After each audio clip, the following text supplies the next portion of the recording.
This is Fragpunk. We're here on Xbox Series X. Be sure to like the video. Subscribing is great as well.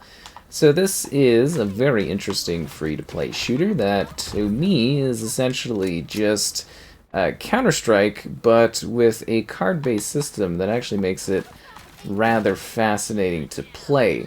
So you're playing as these hero-type characters that you select. They all have different abilities and things that they add to the battle.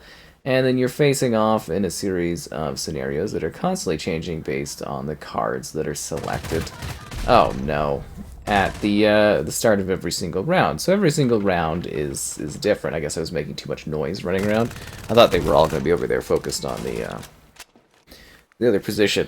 So yeah, you're either attacking or you're defending, and then at the end of it, you kind of, if you're tied, you go into this extra round where it's a one-on-one kind of thing, and you know, if one person dies, the other player continues, but they have the same amount of health, and they have the same amount of used items that they did in the previous round. So basically, you know, you're losing health, you're losing items until you eventually die, and then someone else comes in, and it's whoever wins. It's kind of like a bit of a shootout, which is sort of cool if you get to overtime mode. But yeah, it's actually a really interesting, frantic Counter-Strike-esque shooter game, and then the variety of life, the spice of life that the cards provide make it truly unique every time you go about playing the game, which I think is really, really cool and rather fun. So I've been playing this since it was, oh, what a rough round for us. Since it was in like the alpha state thing on PC, and then I checked out the console version. So I've actually played and streamed a fair bit of this. Trying to be trap generates an identical fake one. I think I'd rather like track enemies would honestly be a lot more helpful than everything else. Yeah.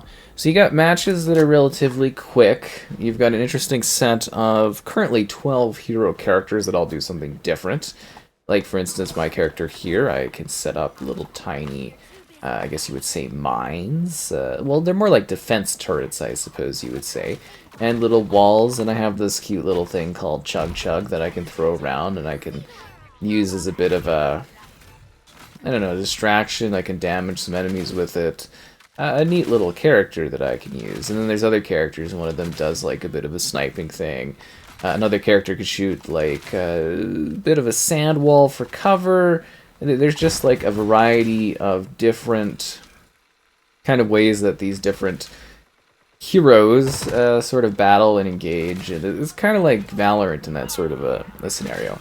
But what really makes it interesting, like I said, is the fact that the cards change the experience every single time. So, for instance, you might have a scenario where everyone has very, very large heads. There might be a scenario where the floor is ice and you're able to do like a slide, or you might have double jump, or, you know, all kinds of different things that change up the experience in interesting ways. And that's what keeps this game kind of fun, is you're never really sure how things are going to go. And it's got the same sort of rules that Counter-Strike and stuff has, in the sense that, like, you know, it's a couple bullets and you die. You've got to aim for headshots. If you've got a knife, you can move faster. It's just got all these extra twists on top of it that kind of keep the game fresh. And then there's something like 17 different guns that you can choose between across different scenarios. And then when you die with something, you don't get to use it again, basically. Scan the area on first collision. Melee to hit anyone for health. That's kind of funny. Cool, cool, cool. Yeah, that's really neat. And then all the abilities, and what's also quite fascinating is with this card-based system, I think there's something like over 100 shard cards that currently exist in this game. So, in theory, if they wanted to, they could just keep adding new cards, and then the game would be completely different. So, like, a lot of shooters, there's variety within shooters, you know, they're not all the same. You know, now we have different genres of shooters that people get into, and then they can be rather similar. I think a lot of people can feel that vibe where a game is kind of relatively similar, because you are doing, you know, you play on the same map. Like Call of Duty, you play on like the same map over and over and over again.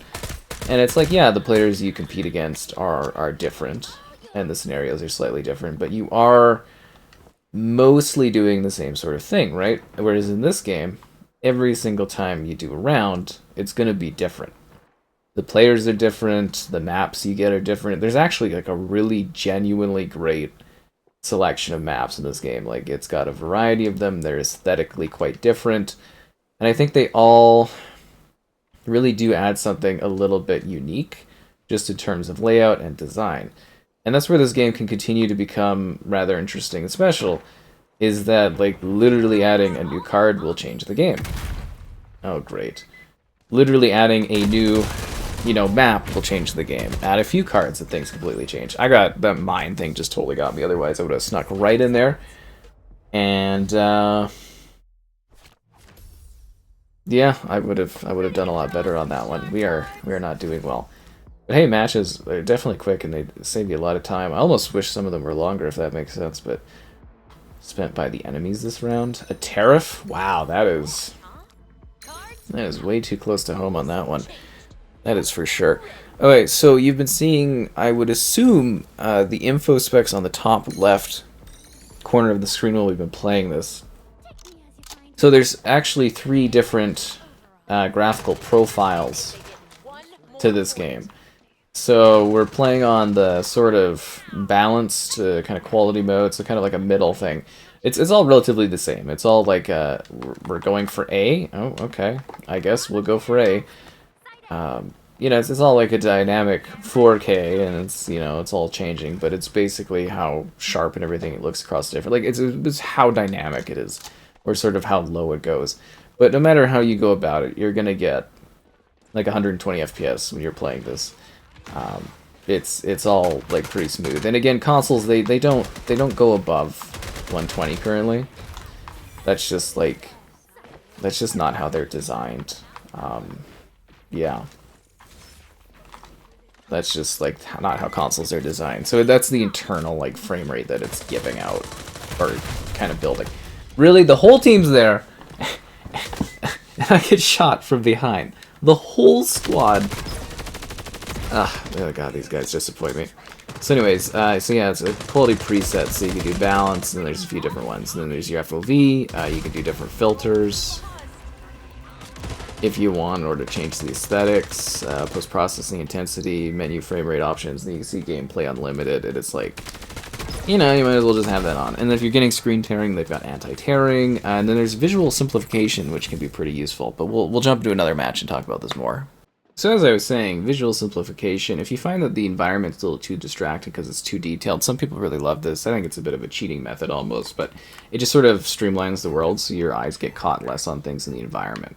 There's also UI options, resolution, all that. We're going to switch to prioritize frame rate, just so you can see visually what that's like.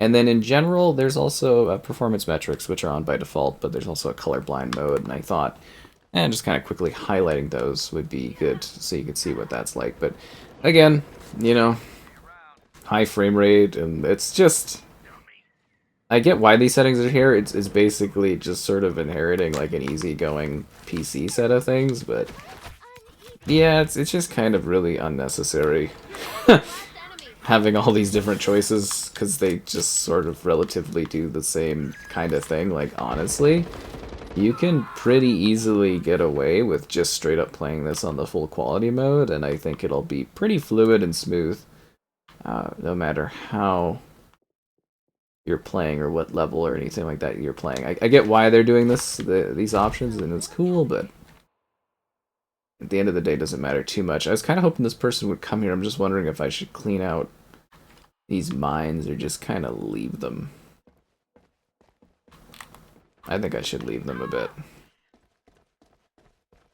But I would say if you are noticing like screen tearing and stuff, whereas like I think subtly you get a little bits of it on this one, that anti-tear thing can work wonders. I heard you got VRR in that too, right? Generate reprecise in your spawn site. Yes.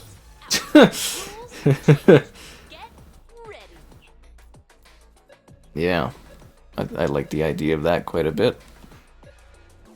I think that would be pretty fun.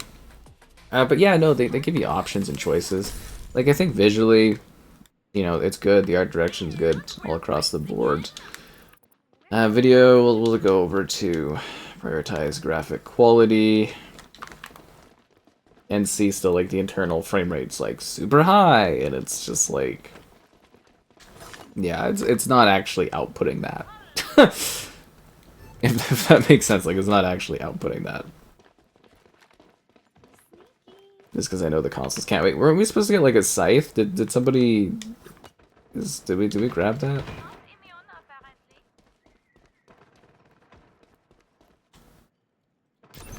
Oh yeah! Deal wall penetrating slash. That's what I'm talking about. Isn't this sweet?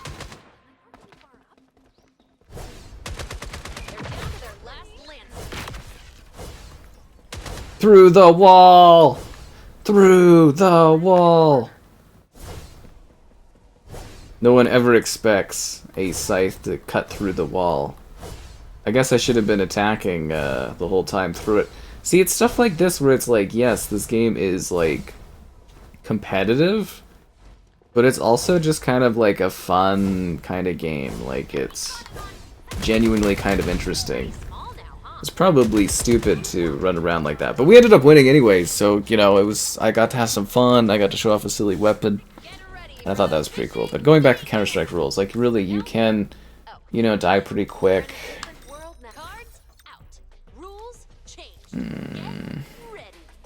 I don't think we need that. Like, you can die really fast, like a few bullets, you know, get some headshots, people die. And you gotta really monitor your health. You can find little pickups on the map. There's also relics that I always forget to turn on. But no, I really do think that this one has a lot of potential. I think if you give it a bit of a chance, you'll have a lot of fun with it.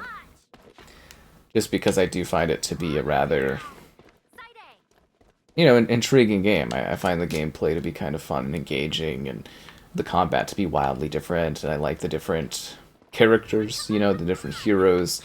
I like the aesthetics of the environment. I really do quite like this overall. I've said that as much, but you can go back all the way to the alpha when I first played this, and I was like, oh wow, this is a really neat looking game. So it's definitely, you know, my thoughts have definitely not changed since that time. It's just been cool to see it kind of evolve and them add like more cards and things, because that just keeps it a little bit more fresh. The fact that all these cards just completely change things up, and the variety of stuff, like grass for more cover, or, you know, ice that you could slide on, or there's double jump, or there's like a super jump, or there's like a dumb thing where you can lay an egg. You can have the leg, like, basically consume it and get health, and yeah, there really is quite a lot to like about this. And it can be pretty vicious, like, it can go your way really well. Other matches can be, like, aggressively hardcore, some easy, some balanced. When you get those good matches, though, where it's going back and forth, and you get towards, like, a tied ground situation, that in itself can be really, really fun. You can swap positions with a teammate. I don't know if I really want that one at all, but yeah, I don't know. I think you can definitely find this to be a rather fulfilling setup where it's just kind of like, it's crazy, you know? Like, just the variety of it. So that was some screen tearing there.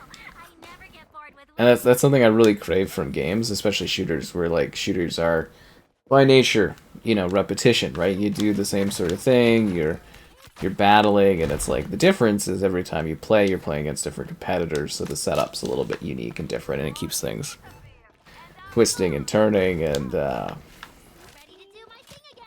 yeah, this one just fits really nicely for me in terms of doing something familiar, but also kind of fresh. Because, you know, it is a Counter-Strike-esque game, right? Like, it definitely looks and plays like Counter-Strike. Did I get a turret kill, or did Chuck Chuck finally kill someone? Because I feel like Chuck Chuck's never really killed someone before for me.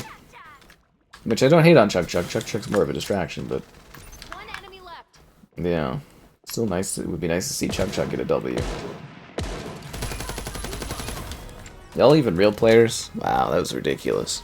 Alright, the battle wages on as we go out and compete. So this is actually one of my favorite maps here. I quite like the setup and the layout of this one for competitive play. Like, it's neat because the maps are relatively large, if that makes sense, a lot of them, but like at the same time they're very tight and the combat can happen very, very swiftly.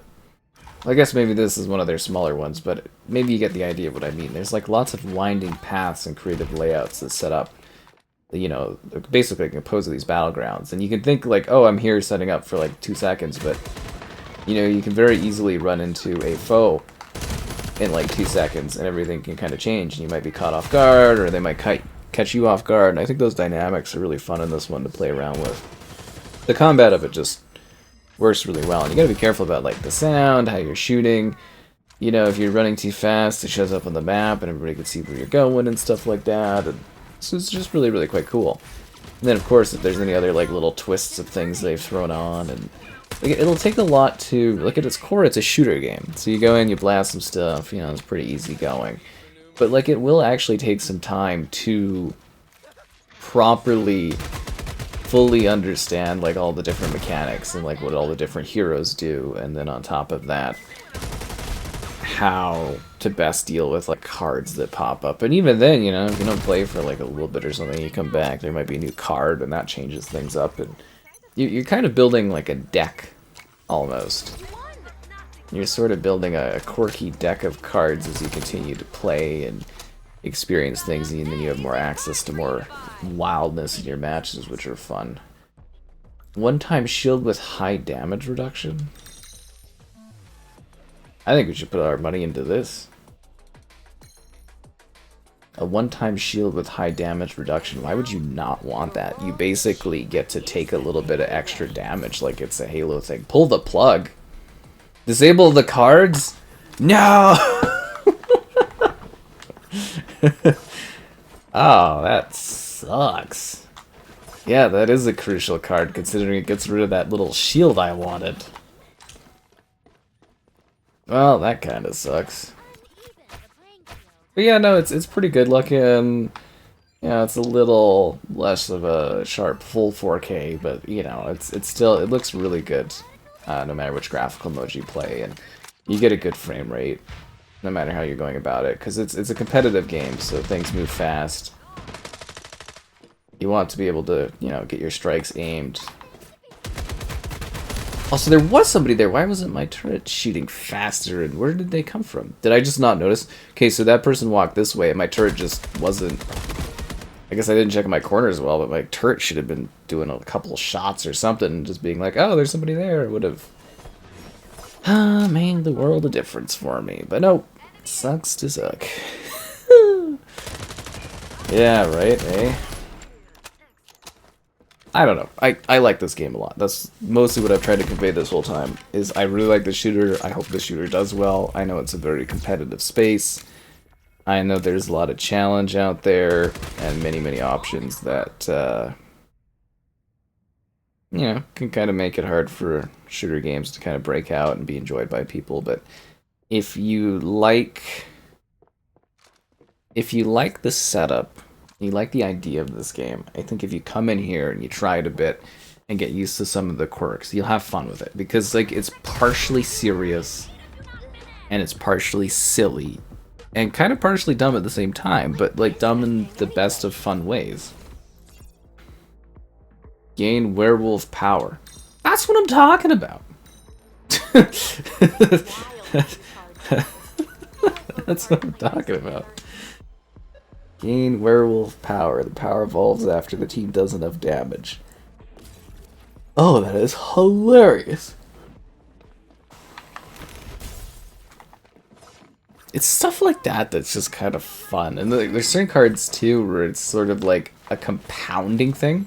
So for, like, every point thing that your group puts into, like, one of the cards, some of the cards, it sort of, like, grows. There'll be one for, like, damage or something, and it's like, you know, you get plus X amount of damage for every card kind of integrated into that. And I think that's really, really cool and quite fun that that exists.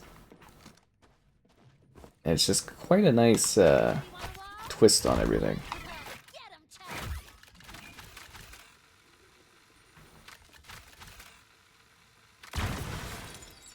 Not this time around. I guess I should go grab that, eh? The gold piece there. But we'll do a little bit of scouting. I think I feel relatively safe here. I mean, we got Chug Chug checking it out.